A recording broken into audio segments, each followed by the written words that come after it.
কাছে প্রত্যেকটা অ্যাওয়ার্ডই অনেক বেশি স্পেশাল। আমি বরাবরই বলি এটা। আহ, এটা আমার কাছে মনে হয় যে যখন আমি প্রথমবার কোনো একটা অ্যাওয়ার্ডে আমি নমিনেশন পেলাম, তখন তখনই মনে হয় যে ওইটাই আমার কাছে অনেক বড় ব্যাপার হয়ে দাঁড়ায়, যে নমিনেশনটা অনেক বড় ব্যাপার, পার্টিসিপেন্ট করাটা ব্যাপার, অনেক বড় ব্যাপার আমার কাছে। সেখান থেকে জিতে আসা তো অনেক বড় কিছু আমার জন্য।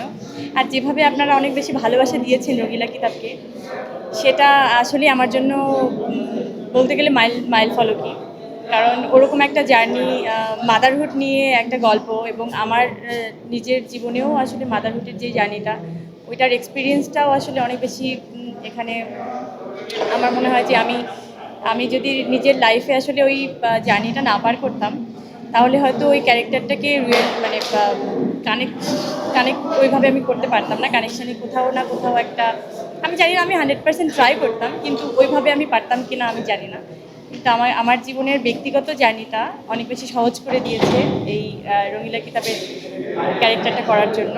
আর যেভাবে ক্যারেক্টারটাকে সবাই বেশি ভালোবেসেছেন, যেভাবে সবাই বলেন রঙিলা কিতাব 2 কবে আসবে, আমি আমি আসলেই আপনাদের প্রতি অনেক বেশি কৃতজ্ঞ।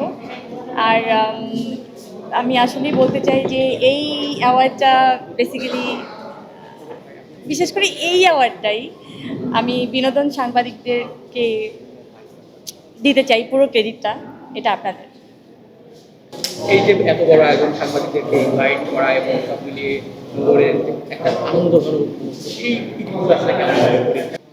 আমার মনে হয় শুধু আমি এনজয় করিনি, আপনারা সবাই এনজয় করেছেন। কারণ সবাই আমরা নিজেরা নিজেরা ছিলাম, খুব কাছের মানুষজনই ছিল, যাদেরকে আমি খুব বেশি ভালোবাসার মানুষজনরা ছিল ওখানে। আর আমার মনে হয় আপনারাও আমাকে খুব ভালোবাসেন।